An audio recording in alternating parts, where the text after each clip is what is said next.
Être adventiste du 7e jour dans certains endroits peut être beaucoup plus difficile que dans d'autres.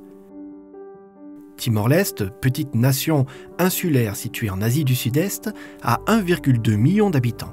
La plupart d'entre eux sont catholiques. Environ 500 adventistes du 7e jour y vivent aussi et ont leur culte dans une seule église officielle située dans la capitale, avec 3 autres groupes éparpillés dans toute l'île.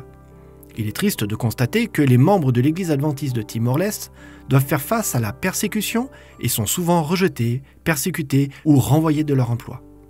Joaquina est couturière. Elle occupe une humble maison qui lui sert aussi de boutique et d'atelier. Pour gagner sa vie, elle fabrique des vêtements avec autres objets créatifs. Elle endure de grandes souffrances physiques. Un jour, elle se sentit si faible qu'elle prie à Dieu de l'aider. Peu de temps après, 2 adventistes vinrent chez elle, prièrent avec elle et lui offrirent une Bible. Joaquina se mit à étudier la Bible et se convainquit que la vérité divine se trouvait dans les enseignements adventistes, même si cela signifiait pour elle fermer sa boutique pour adorer Dieu avec la communauté adventiste.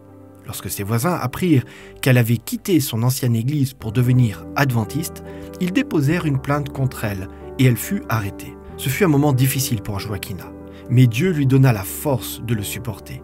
Elle fut déclarée innocente et libérée. Maintenant, elle parle de Dieu à ses voisins malgré la persécution qu'elle a subie. Les enfants adventistes passent aussi par des situations difficiles à Timor-Leste, comme être renvoyés de leur école à cause de leur absence le sabbat. Les écoles publiques sont ouvertes 6 jours par semaine. Lorsque les enfants refusent d'aller à l'école le sabbat, ils sont renvoyés sans aucune possibilité de faire appel à cette décision. En 2015, une partie des offrandes mondiales de notre Église a contribué à la construction d'une école primaire, dans laquelle les élèves peuvent étudier sans crainte d'être renvoyés. Cette école est enregistrée comme école internationale et donne des cours d'anglais. Le nombre d'élèves augmente régulièrement. Un internat devint nécessaire pour loger les élèves qui habitent loin de l'école.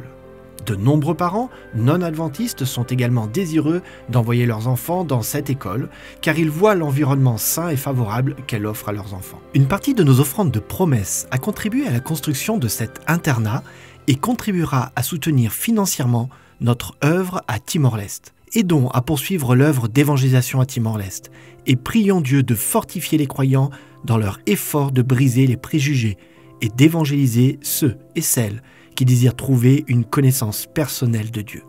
En apportant notre dîme et nos offrandes de promesses régulières et systématiques, puissions-nous mettre nos désirs à la dernière place et Dieu à la première.